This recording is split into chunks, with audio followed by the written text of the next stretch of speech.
Welcome to the 5th episode of 4 Idiots and a Mic with Shocker Quidditch. So thank you for listening to this season. This is actually going to be our season finale. So what do you guys want to start our season finale off with? Do we do mega debate like we said we do last time, or do we? Here, let's start with mega debate and then see where it goes from there. Yeah, right, we can start off the mega debate. Okay, Davey. So the sides on, I guess our debate was whether or not college athletes should get paid. Yes. Okay, well I think first of all, we needed to exactly define what paid means. Like, does paid just mean they're getting prize money for stuff, or does paid mean like they're getting like a stipend or like a salary? I say that if it's the second choice, because if you get paid, if you could just get jerseys and shoes and everything, that doesn't count in my opinion. No, the payment actually is like, I'll give you say like $2,000 a game. That's payment. Okay, so we're okay. For the record, since I'm the only one here that supports this, what I was like, the system that I was going to propose would be a universal basic income for athletes, like a stipend, and then athletes would be able to negotiate sponsorship deals, sign memorabilia, whatever, for profit. Mm-hmm. So, to use a recent example, under this system, every athlete that played a college sport, whether it be basketball, football, softball, whatever, would get, say, $1,000, a semester for playing the sport, or a year, and then people like, say, Zion Williamson, they would be free to negotiate with Nike and whatnot while in college, and profit off of their brand in that way. So that's what I'm proposing. Okay, so I'm gonna start by saying this. I'm not necessarily like against athletes being paid like, oh, it's the NCAA tournament. You made it to like the Final Four. Here, you guys get some prize money. Because I will say this: sometimes money does actually make people play harder. Yes. Because there's actually they're like, oh, there's something to gain. Because I know, for example, here, the bowling team that we have is not NCAA registered. It's with NAIA or something. Mm. And the main reason for that is in bowling tournaments, when you win, you get prize money. If you were in NCAA, you could win zero prize money because you can't win money prizes or anything. But through the other organization, the NAIA, you actually can win money. Or that's what I've been told by someone who was on the bowling program. But I guess I've also been told that like the women's team is affiliated with the NCAA, but the men's team isn't. And then there's another sport that it's the opposite. For bowling? Yes, I've heard that. No, I've heard that both women's and men's team are NAIA affiliated. Right. I believe with bowling, I do not believe, and listeners, if you know different, you fact check me on this, but I do not believe that college bowling is an NCAA sanctioned sport for either men or women. I believe that's similar to Quidditch or rowing. It has its own organization, which is what bowling is affiliated with. Yeah. Okay, my problem with paying athletes is that, let's say, for instance, like one school pays their athletes, let's throw around a number out there, like, $20,000, like for 2 semesters. School B pays them $50,000 for 2 semesters. Which one do you think a player who's being paid would want to go to? I mean, for the record, I proposed a universal system where it's not the university determining how much they're going to pay the athlete. It's an NCAA regulation that each athlete gets X number of dollars a semester. That's out of the hands of the individual university. Yeah, that's what, I think that it should work. It should definitely be like a flat income like across colleges. Right. It would be like, at least under like the system that I would propose, it would be flat. The colleges wouldn't determine the amount themselves. Okay, Davey. Go into debate. Funding. who's actually going to be responsible for Yes. paying the players? Because if you, that's where my biggest problem lies. Because, like, I will fully admit, there are times that I'm like, yeah, we could pay college athletes. However, after going over, like, for instance, our club finances, for instance, and listeners, I've recently been elected to become a member of the executive board of sports clubs here at Wichita State. So that means I'm me and 3 other individuals, along with head of campus rec, are overseeing all of sports clubs, and seeing that I now have control of all that funding. I see that if we were to pay our NCAA athletes, that would probably take money away from just like us who want to play Quidditch. It takes away from that because you have to divert more funds. Okay, let me ask you something. Okay, so one, those are 2 separate things.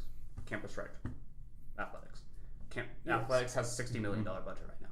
Also, the money that goes to athletics, say for example, we were to cut back athletics. Okay. Do you think that money would end up actually going to campus rec? Because I don't think it would. No, it would go to academics, which is. I don't think it'd go to academics. Yeah. I don't think that money would be there. Yeah, no. I think the people that give, because most of the money for athletics from Wichita State and as at most major colleges comes from boosters and student, things like that. The boosters, they could very well give money to campus recreation, to history, psychology, and whatever, and sometimes they do. But the vast majority of the time, that money does not go there. That money goes to athletic facilities, the athletics programs. That money is not going to campus recreation. Even if we weren't going to pay, even if we're cutting back on athletics, that money is not finding its way towards us. I wish it would. It'd be nice, but it's not. I don't think it's going to. When Quidditch becomes an actual NCAA affiliated sport. It'd be nice. Yeah. Also, too, Davey, they do have NCAA sanctioned bowling. Do they really? Yeah. Okay. It may be only for women's though, but it is a. I told you. That doesn't mean our team here, because if I believe correctly, both our women's and men's team are here. Mm-hmm. Okay, so you're mostly just saying boosters. Will fund this or? So I think there's boosters, but then there's also the understanding that the amount of money that is there right now is insane. Like, look at the profits that that a lot of these colleges are making off the sports programs right now. University of Texas is making 190. They made $192 million last year. Holy.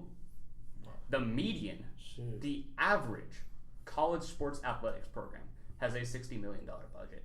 Average. Oh, yes, and while we're talking about athletes and stuff like that as well, we should probably talk about like how the athletes are treated there. For example, from what I've heard, like they can't get jobs and stuff like that, so they can't make any income. Like, Rupert, what side are you on? Just curiosity, because you said that you were on not paying athletes, but from what you're saying and what you're bringing up, honestly, David actually makes this a pretty good point, and I'm picked off one already. Like at this point, like I can wow. actually, well, like we're talking about this a couple of days ago, listeners, and that's why I decided to change my position, which apparently no one else heard. So hey, I've been under the weather, man. Okay, anyway. So, the funding, to be quite honest, I think the funding is there. Because all of, these profits are going in, and you've got coaches that are making $5, $6, $7 million a year. Nick Saban is paid $7 million a year. Average college football Division I coach is paid $1.2 million. Now, obviously, our school doesn't have football. Yeah. I mean, there's also a shit ton of coaches that are also like, I'm just going to say, I would not pay, for example, sorry to rip on this university, University of Kansas, I would not pay their football coach $7 million. No, but Les Miles is still making, I believe, about $3-4 million a year. Because David Booth will pay it. Right. But I mean, I'd definitely pay $7 million for Nick Saban because, as we've seen before, it doesn't matter if he's at LSU or Alabama. Nick Saban gets championships. He gets results done. Right. And he's ESPN's man crush. Also, and I'm not saying, like, I think it's a different conversation whether a coach should be paid $7 million or not. Like, that's it. But what I am saying is that even with paying a coach $7 million a year at a football school, and then also a basketball school, basketball programs where coaches are also paid, not unusual to have a basketball coach make $1 million a year. Okay. They're still raking in hundreds of millions of dollars into profits. Yeah. Like Wichita State, even being a decently large school, but being largely a commuter school without a football program, really with only basketball. Like basketball and volleyball, like those are our two big spectator sports. I would agree. Like baseball doesn't. Like, I'm sorry. Okay, so listeners, they did a article in the Sunflower, which is our student newspaper, last week, and Hunter, you were reading this to me, so you can fact check this. Baseball gave out last season 1,100 tickets. Oh, I didn't read that much. All I know is when I was reading the breakdown of about how many tickets were like bought or like how many tickets were given away, but versus how many people showed up to games, it was like there were 4 times more people buying the tickets than actually showing up to the games. Or something crazy like that. If this tells you anything, listeners, I went to a game last year, one of the home games we hosted against UConn. And me and my 5 friends, we all sat there. We were 5 out of 20 people in the crowd. But about in the 7th inning stretch, the announcer comes over and goes, "Ladies and gentlemen, if you are sitting in section 103, you got a free dozen donuts from Dunkin' Donuts." Wait. There is no one sitting in section 103. So I get to keep all the donuts. Just saying, you should have moved to section 103 at that point. Yeah. I wanted to catch a foul ball, though. Because the one time I ever caught a foul ball at a minor league baseball game, a kid kicked me in the nuts. So I dropped it, and then he ran off with my ball. I will say this. Side tangent from the normal debate. People at baseball games are ruthless. Yes. Oh, they are. Like, I have seen... Like, I've gone to, like, both, like, a Royals and a Cardinals game, because my mom has a cousin who actually played for the Houston Astros back in the 2000s team where they played against the White Sox and got absolutely destroyed in the World Series. Anyway, I think that was 2004. Yeah, he gave us tickets because one time he came up to Kansas City to play the Royals, and so he got us tickets for that. But then he also got tickets for when they were playing the Cardinals and gave us tickets for that. And if you don't know, my family is really big Cardinals fans. Okay, besides the point, the amount of stuff I've seen people like flat out pull over foul balls is crazy. Like, I've seen... Just watch ESPN. I've seen I know, like, no, I think... drop kids. And... I know, yeah, no, but what I'm saying is, I've seen one guy, he caught a ball, like a ball going foul, okay? He had it in his hands. Everyone was like, okay, that's his ball, okay? He was going back. This other guy in his hands ran down, basically like ripped the balls out of his hand, or maybe they got in like a physical altercation. The guy that basically got in the physical altercation with the guy ran off with the ball and just left the guy who originally caught just like on the ground, like, what the hell? Like, I think everyone at that point was just like, whoa. That's serious. Yeah, like I'm just like, I don't even know if like security was called or anything, but I was just like, that's like assault. I'm like, that's like assault and battery, like right there, like all over a baseball. Yeah. Yeah, and also mind you, it's like baseball games do, like, at least in my opinion, they take like, at least for me, too long. Especially with a college or with, especially, you know. That's just because you don't have patience. And I mean, you know, baseball's boring, basically. But and mind I you, bet there's a lot of these listeners who beg to differ. Just ruining an American pastime. Hey, you know what? Okay, fine. If any listen beg to differ, leave it in the comments saying how much of a terrible person I am. You're a I can terrible take person. Do you think soccer's boring? Yes. They won, but 1-0. Yay! That's a game. I was on a soccer team in high school, and there were games we did lose Okay. or we tied, But hey, it was still fun. Anyway, I mean, to back, play back, it, but back to the debate. back to the debate. I have a question for you, Dave, because Okay. I want to ask this too. Okay. Okay. So you are proposing that actually it's going to be a multitude of questions. Going to be question barrage here. All right. Okay. I feel like this is a cross-examination from the debate. Yes. Yeah. Okay. This is the cross-examination for me, at least. You Okay, know, yeah. I'm tapping on papers. I'm saying this is inconsistent. No. So what I say is, you were basically saying there needs to be like a universal flat rate thing where college athletes get paid. Correct. Okay. Does that There's gonna be a few questions. Okay. Okay. Does that change between Division I and Division II sports? Does it also change based on student population? Because one of the inconsistencies I see is if there's a universal agreed upon of, okay, we pay athletes this much, are these smaller schools going to be able to actually viably compete for that? Also, is there a cutoff? Like, would community college athletes also be viable to be paid too? And if there's a cutoff, why is there that cutoff? So first, I do think that there would be different rates between Division I, Division II, Division III to reflect, frankly, just like different levels of skill between Division I, Division II, Division III. So like Division I would be paid most, Division II second most, Division III third most. So that also, let's see, what was the second question? Oh, second question. It was gonna go more about the times of Like smaller colleges. like basically smaller colleges. Like, would this plan be viable? Because sometimes the bigger colleges could be like, yeah, we could crank out like 5-10K to our athlete, like every single one of our athletes, but smaller college programs would be like, okay, we can't do that just based on financials. Right. So, I would think for this that there would be a like almost like a committee set up to determine that rate that would be equally represented among, like, say, non-Power 5 schools, Power 5 schools, to set up that rate. At the University of Arizona, this is already happening. They're Right. Paying, they paid DeAndre Ayton $10,000 a month, apparently. Right. And there's also part of my argument. Part of my argument is this is already happening, and it's been happening for years. And I think a lot of smaller schools would actually be able to do this. Because even if you look at, like, for example, from the NCAA tournament this year, you look at a lot of the small schools that got in, like places like Colgate, places like... That's a toothpaste. Abilene Christian was in there. Abilene Christian. Mm-hmm. Like, you look at these schools, like, you look at the boosters and the endowments to these schools. These are not poor schools. The vast majority of them are not poor schools. The vast majority of them have more money than Wichita State.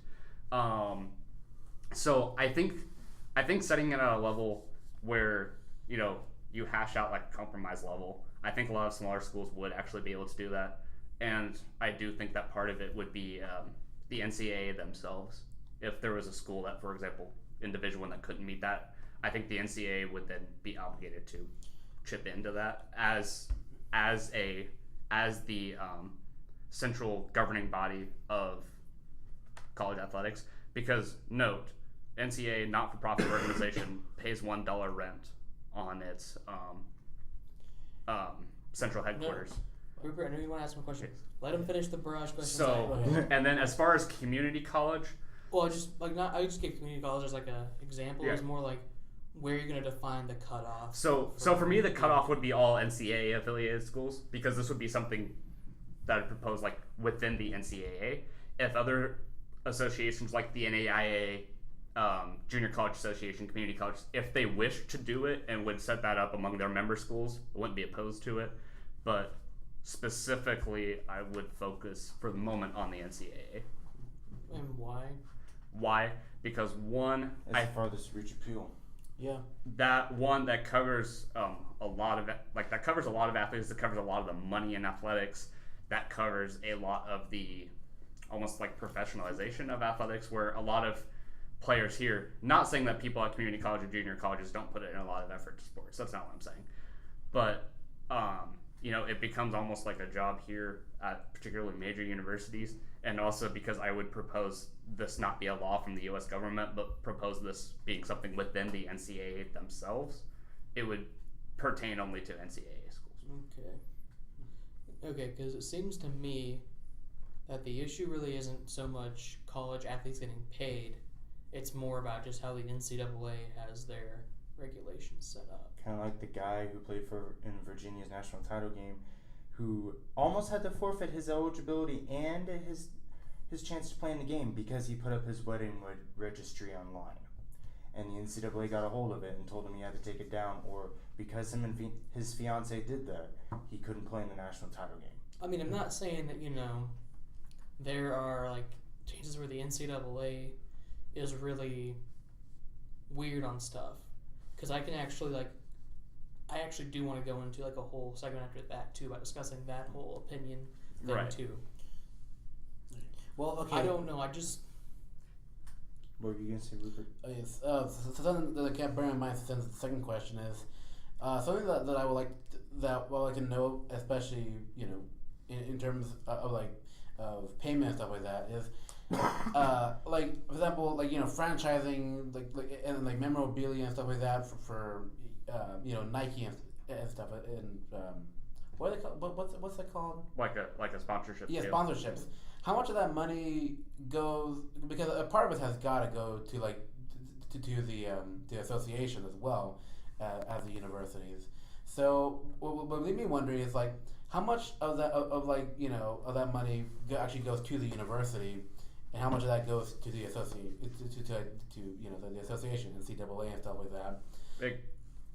It goes directly to the university because the university sets up the sponsorship deal directly with whatever company it is. Right. If I remember correctly, I believe Wichita State has one with Under Armour. Yeah, we went from Under Armour to Nike back to Under Armour. Yeah, so Wichita State handled that with Under Armour. The NCAA does not have anything to do with that. See, KU is sponsored by Adidas and K-State's sponsored by Nike. And pretty much that's up to the school and the brand to decide that. Yeah. Okay, because I think just kind of going off of it too, with the whole being paid differently for divisions. I don't know. I mean, there is some inherency stuff there, just of usually Division Ones rake in more money, blah blah blah. Than Division 2. But I mean, it also kind of seems too that you're placing a lesser value on Division 2 or lower athletes. When I know there's plenty of people out there that play D2 sports that are in the Look NBA. at Adam Thielen from the Vikings. He played Division 3, and he's now one of the best wide receivers in the NFL. So there are obviously exceptional athletes that play Division 2 and Division 3 sports. But I would argue right now that the system, if you're we'll take the example of Adam Thielen coming out of school. If you're Adam Thielen and you're being recruited by Division 2 schools, they already there's already that implication that because you're going to a Division 1, because we have Divisions 1, 2, and 3, that 2 and 3 are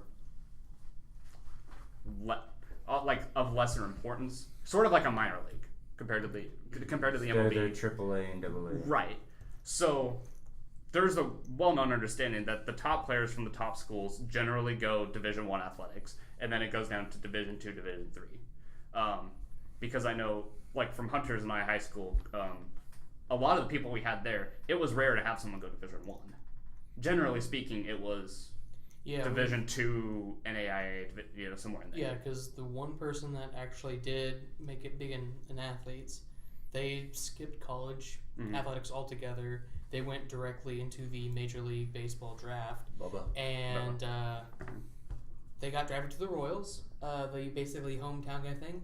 And even still to this day, he's in AAA right now. Yep, he's still in minor league. Hasn't even been moved up to Major League. And I believe this is his 8th year in the system, which means probably he won't be called up. Well, I mean, he'll there's a solid chance he'll be called up this year because the Royals are just bad. And then if I remember correctly, I don't know how many Division 1 athletes we've actually produced or stuff. Because I know usually a lot of people go to Division 2 or community college teams, stuff like that. But my school has only produced one Division 1 athlete, and he was a walk-on. Here at Wichita State. For us, it was essentially there's this one football player who I will kind of I'm not gonna say his name or anything, just because but I kind of will question his motives because he was a pretty good running back for football. Very And- You told me very, about very this. good. And he was getting, and like here are some of the example places he was getting scholarship stuff from for football. He got K-State scholarships, and then I think those would fall up maybe like Oklahoma State. I know he didn't get a scholarship for Oklahoma. He got maybe I think Iowa or Iowa State. I thought you told me Nebraska. No. No. Those are the big two because at that time, Nebraska was still good, but he got a scholarship for football to Nebraska and Missouri. And out of all those deals, I remember because at the end of the day, he basically signed on with KU, which I mean, good for him. He wants to do that. But I think my dad kind of looked at that and was like, "What the heck?" He got a full ride athletic scholarship to Missouri. They played at this moment. They were already in the SEC. They were already pretty good, and he was like, I don't know why he went to KU because they're not going to be good at football. You're guaranteed to play though. I mean, honestly, this guy, he would have played at Missouri. Oh yeah, no, This guy was talented enough. He would have walked in and he would have been. Damon. He was nationally ranked in the nation for football. I believe he was a 4-star recruit. No, he might have been 5-star. He might he was, if he wasn't a 5-star, he was very, very close. Yeah, like it was crazy, but I think the sad part about that story is that person. It turns out they just didn't fulfill their. If I remember correctly, he got all these scholarship deals inside a scholarship deal before he took his his ACT, SAT. And from what I understand, pretty bad. He either got bad grades in high school, or he didn't score as high as he needed to for NCAA on the the ACT. And then he actually ended up having to go to a community college. Amazingly enough, KU said if you get your stuff together, we'll allow you to play for KU or something. Or that was like the talk of the town, or like the. I mean, I'm not gonna confirm that was true or not. But that was her. That's the story. That was kind of hearsay between people. But from what I understood, like he just never was able to get out of community college football because I don't know what's up with him right now. But that's the people that we've produced with athletes from our high school. Right.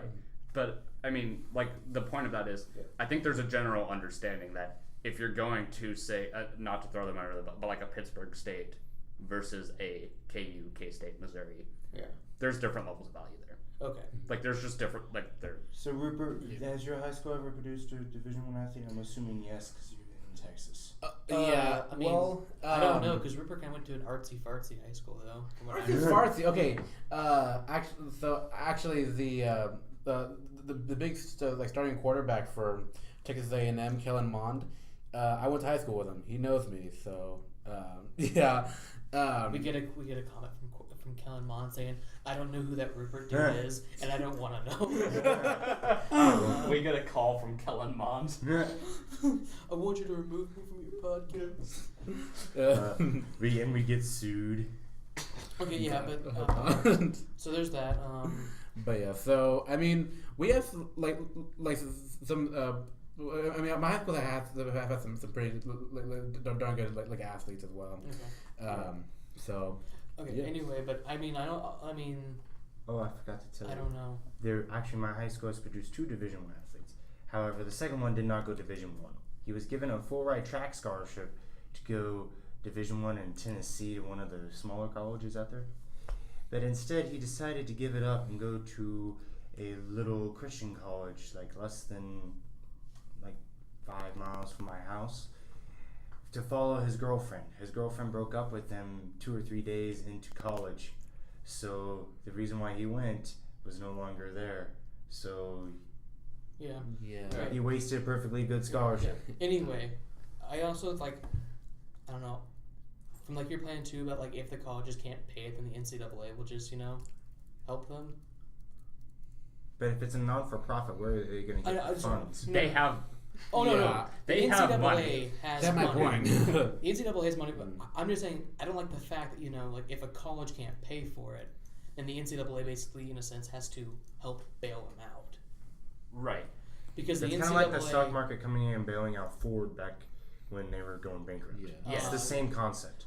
Well, I mean, I know something like it because the NCAA is all about kind of about leveling the playing field in a sense for colleges and stuff, but But remember, college athletes are an extension of Oh the my classroom, whereby the student athlete learns a lot about life oh, shut up. and Shut sportsmanship. It's not Okay. about winning. I will Yeah, jump right. across this table. What are you quoting? Before every Kansas State High School Athletic Association event, they all and postseason, and these guys can attest to this. Yes. They come over the intercom and say, this event is brought to you by the Kansas State High School Activities Association, and then they give this whole long spiel, and everybody Oh my knows that it's a God, bunch of it's cringy. baloney because Oh my God. we're all there to win, and at the end of the day, we're not gonna like you if you beat us, and vice versa. So But okay, so going back to that thing.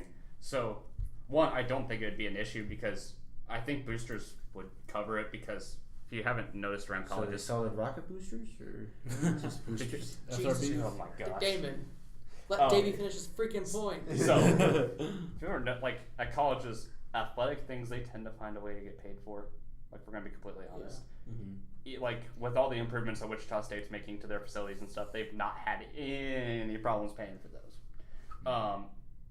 But then also, because the reasoning that the NCAA would have to come in is that it is the NCAA's inherent responsibility that they gave themselves, mind you, to level the playing field.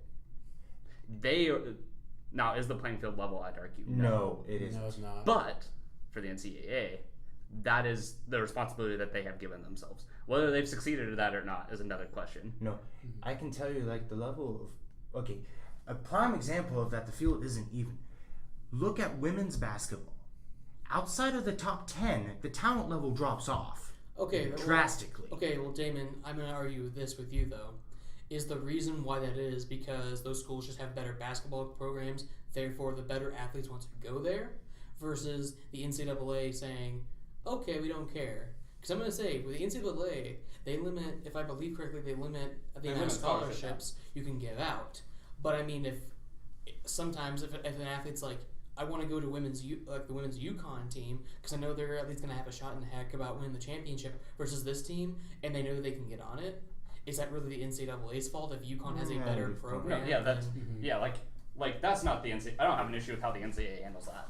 Like women's basketball is not what I was going to point to, because UConn attracts all the best players because they want to go play for Gino or Emma. They want to play against those. Like if you're a top women's basketball player, you want to play for the best coach. And you want to play in the best program. in the best program and you want to with win the best players. And you want to win the most championships. Right. Like if you can make it on the UConn team, go for it. Yeah, okay.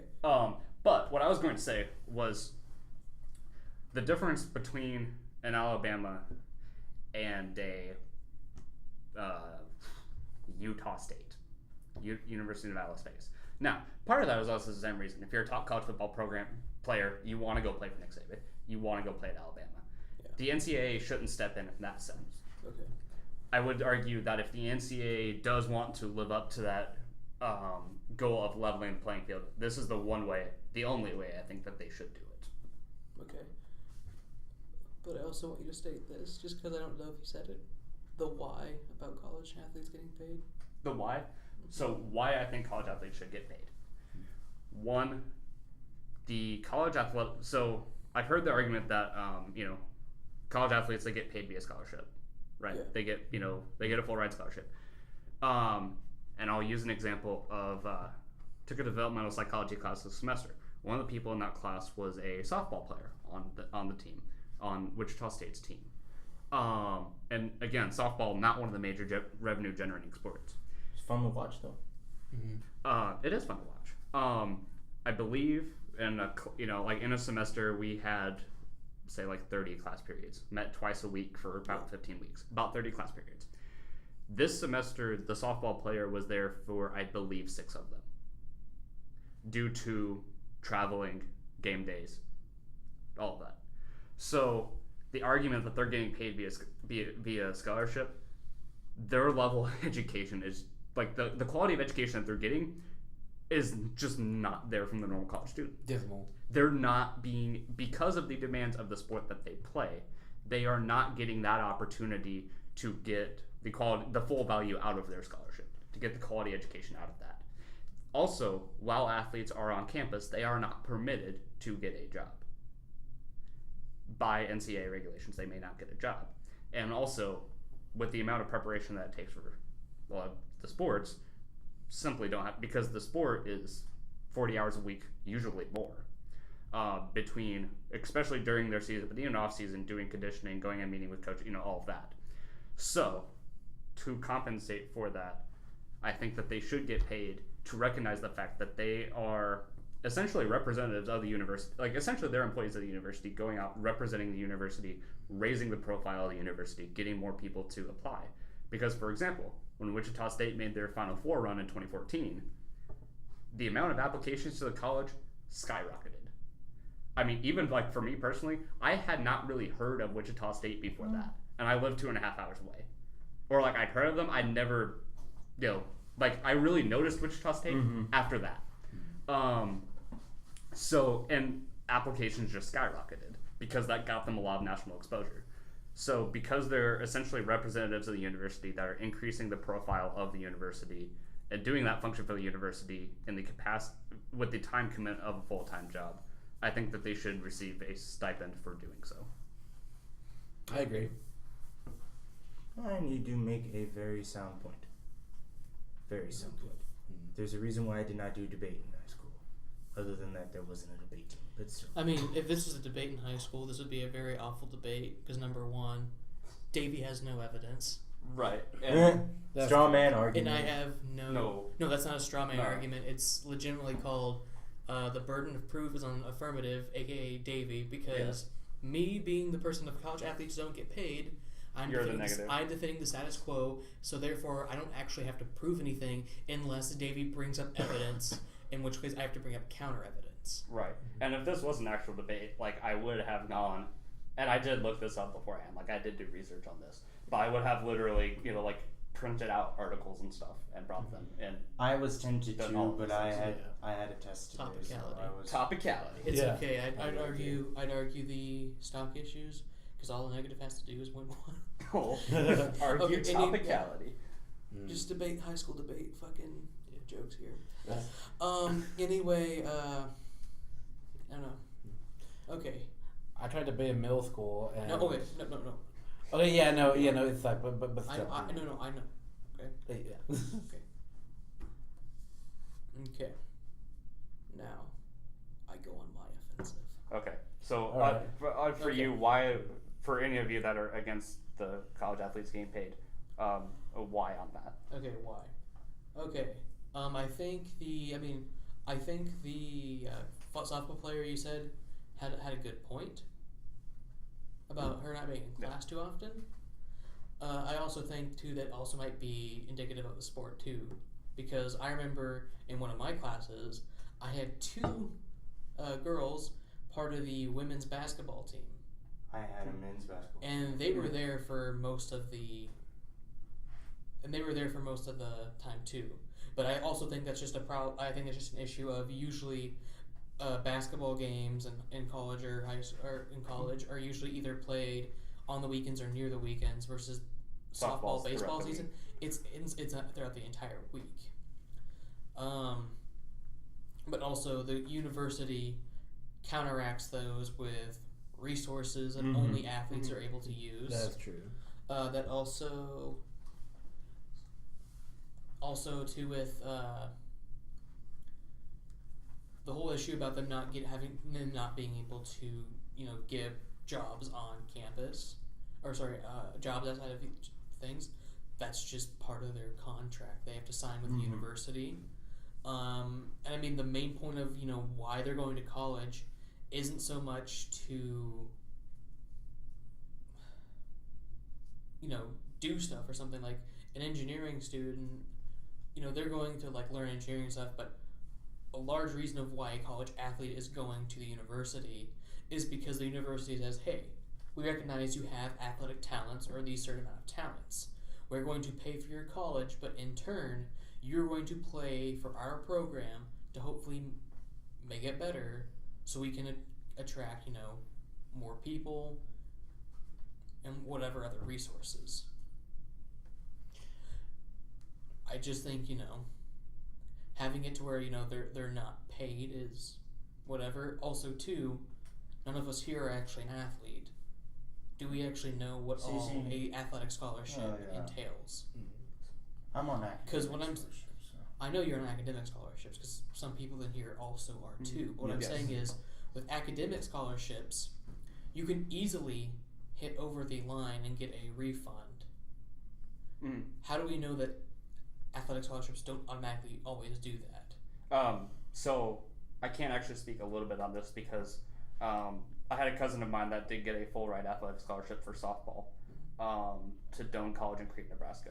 And as I recall during that process, an athletic scholarship consists of the amount of tuition for that year being paid for room, board, books. Okay, like all the expenses of college. But unlike, because like I'm on academic scholarship as well, unlike with an academic scholarship, it cannot go over because it will meet the exact requirements that are needed to pay it out fully.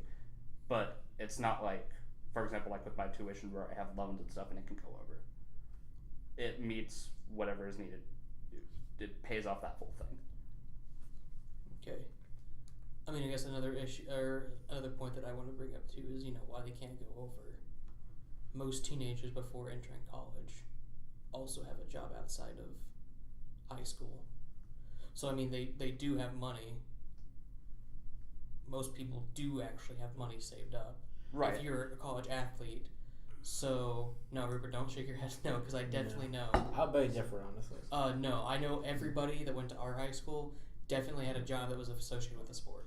That's kind of that's based off, like, the evidence from one school. In fact, actually, I read somewhere that teenage unemployment between between the ages you're talking about are actually the highest in the nation. Okay, I'm gonna call bullshit and beg to differ for that. I will. Well, it's like and I think one of those things is that also during high school, the time commitment required out of sports, while still substantial, is not the same as it is in college. Yeah, and that's what I'm pointing out. Like, you're able to actually hold a job for high school athletics and do some other stuff. Also thinking about other points that I had about not paying college athletes. Because I mean, like frankly, the difference between like high school and college athletics, with all of the additional things that come on, just within the athletic program, like the additional like strength and conditioning and going in like for meetings and stuff, is vastly beyond what is required in high school. Because I remember I did a year of high school track.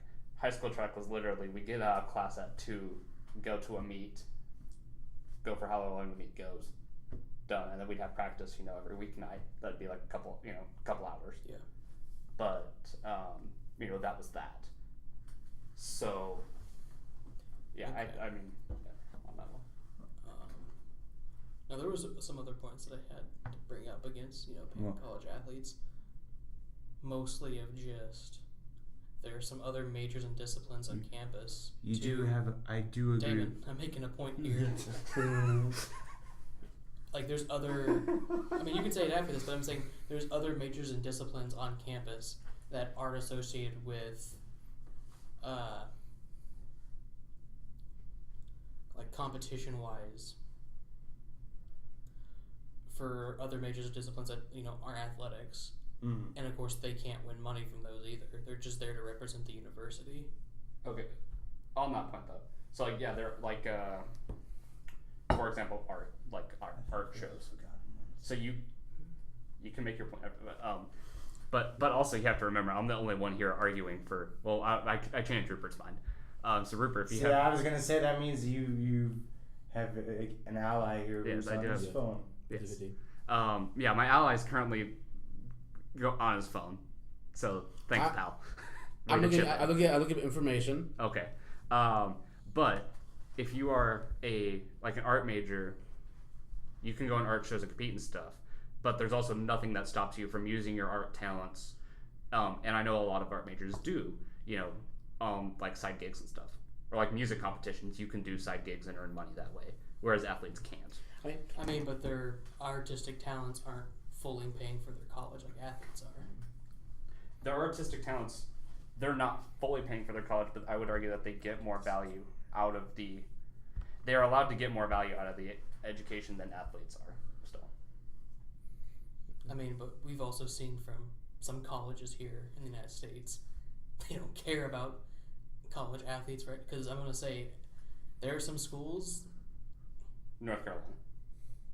Okay, yeah, like that for basketball and some other stuff, but I mean, there's some other colleges that have some of the bogus majors, disciplines out there.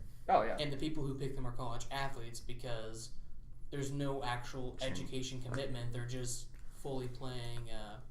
Yeah, it was sports North there. Carolina that had The fake classes, yeah. Yeah, North Carolina had the fake classes. Fake And classes. of course, there's going to be other universities that were like, oh crap, North Carolina was found out. Oh. Yeah. Our classes. But I mean, like, it wouldn't be entirely heard of, like, if the SEC was like, we are power conference of football. And it turns out that a lot of SEC schools just make bogus kind of, majors for their athletes to take that actually aren't classes like normal college classes, but just there so, they pick a discipline major and they can just fully focus on sports. So on the topic of sports, since we're about out of time, I just kind of want to close this down. So what do you guys think that this Quidditch season went well? Podcast season? Yeah. We're not almost out of time. We got 12 more minutes. I'm looking at my phone. I don't care how long this podcast is. Yeah, I mean, I think this was a really good season for us. We grew. Okay, yeah. We added Rupert. We won several tournaments. We added Eric too. Added Eric. Mm-hmm. Yeah, I mean, I think this was definitely a strong season. Yeah, for us or for just USQ? Well, I was gonna say USQ is a different reason. Okay, yeah. Okay. USQ. Yeah, let's just not get into that one. Okay. Especially since Okay. we're in the region that they really messed up. So now after doing the whole college athlete thing, I do want to ask one question for the rest of you. So do you guys remember when the NCAA essentially I'm trying to remember what it was, but there was a sports championship. I believe it was actually the NCAA tournament or something that was supposed to be played in a southern, I think it was North Carolina or something. Are you referring to the bathroom bill thing? No, or it was the bathroom bill. I forgot. Yeah, if it was oh, over and the, then yeah. they No, moved sorry, it. I think it was either over the bathroom thing or like that state just didn't have or it basically was still opposing gay marriage or something. But essentially, So is your question then basically, should sports be a political platform? well, not that, but just the NCAA said we're going to host this here, and then because of a political stance that the state took, they then said, okay, the school is no longer hosting that event. Because in my mind, I don't think the NCAA should have done that because number one, you're not punishing the state for that. If anything, you're punishing the school. Yeah. And if it's anything like normal America, yes, the state could be red, but most larger colleges, campuses are heavily blue. Yes. And it turns out, all you're doing is basically just punishing you're just more punishing like the school there or like the people who would have gained it, all because their state legislatures were like, we don't want to do this. Because yes, you can have politics within stuff, and politics can dominate some stuff, but I mean, there's also separate issues of just being motivated by a political issue, saying no, we're moving it. See, well, one thing about that is, while the so let's say that the conference NCAA had no problem with it. There might be like student athletes who would have a problem with it. That's possibly. Okay, well, and what if they don't? What if they boycott the game and all of a sudden it's like half their starting roster is gone? It's like okay, well then that just hurts their own team. It doesn't hurt any other team in the tournament. And if they want to get that picky about a political issue. And in that case, Okay. I would challenge their loyalty to their Yeah. teammates. Okay. Yeah. I don't see how going to a state where they have a law where you don't agree with and saying, I'm not going to play because of this. Yes, the bathroom bill, you may not agree with it. But I don't see why, if you're going to play in North Carolina for a week or two in a tournament, why you should be all oh, I'm going to take a stance and boycott the game. Because again, it doesn't hurt any of the other teams there. It only affects your team because It actually benefits the other teams. Yeah. Maybe. I would So with I do believe it was an NCAA tournament regional or the Final Four or something, if I recall. It wouldn't shock me, especially knowing the political makeup of many colleges, if there was actually a coordinated among several teams. Yeah. Among several teams where they all wouldn't show up. Where then the NCAA does run into a problem. Where if you have one team not show up, yeah, it doesn't affect them. If you have, say, all of the Final Four or all of the star players from the Final Four, then that is an NCAA problem. That does create a big okay, problem. And the thing is that we don't really know the full story behind that. Like, there could have been things done, like, in the back. Right. Okay. Number one, I want to point this out. I believe it actually just wasn't regional. It wasn't the actual tournament thing. Yeah, I think it was like one of the. I think it was going to be like a regionals, like a Sweet 16. But also number two, I'm going to say this: I didn't know North Carolina was opposing the law until that thing came out. It wasn't until I knew about that law until the NCAA made a large deal about it. Because I'm going to say, yes, you may not agree with the law, but sometimes ignorance is just bliss. Like the players would not have known about it had the NCAA just not moved it. I argue, because again, a lot of people really don't pay attention to politics for all 50 states here in the United States unless it's something big that's being reported. Right. I mean, I would agree with you on that. I'm not going to say that the NCAA necessarily did the right thing. Yeah.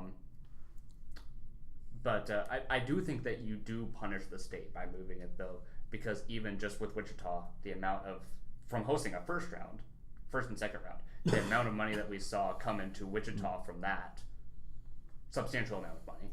I know, but it's also from just the team of Wichita playing. It wasn't hosted. Right, but Wichita State didn't play here, and Wichita we did host a regional last year. Yeah. So on that note, that is where we are going to end not only this podcast but season 1. We have 7. So thank you so much for all of our loyal listeners who have listened to every episode of this very short season. We are planning on coming back next school year, so prepare to tune back in. We will tell you ahead of time that most of our episodes will feature Davey calling in because he is going to Chester University in southern England for next semester for study abroad. We might want to be careful about that because international phone bills. Yes. Skype. Yeah, we'll probably Skype. just Skype or FaceTime. Skype or, well, not FaceTime. No, we can't FaceTime. Can't FaceTime. Skype or Messenger. Okay. Yeah. Because you have to realize, Damon, I'm going to say, being over... International phone bills are ridiculous. Yeah. Yeah, I'm not having data. Anyway. But yeah, I'll try to call in when I can with Skype or Messenger. So over the internet. So yes. So if you have enjoyed this podcast, feel free to subscribe to our other YouTube channel, Shocker Quidditch, or follow us on Twitter at WSU Quidditch, or on Instagram and Facebook at Wichita State Quidditch. Thank you so much for all the support and love we've gotten this season, and hopefully you guys come and support us next season. Go Shocks!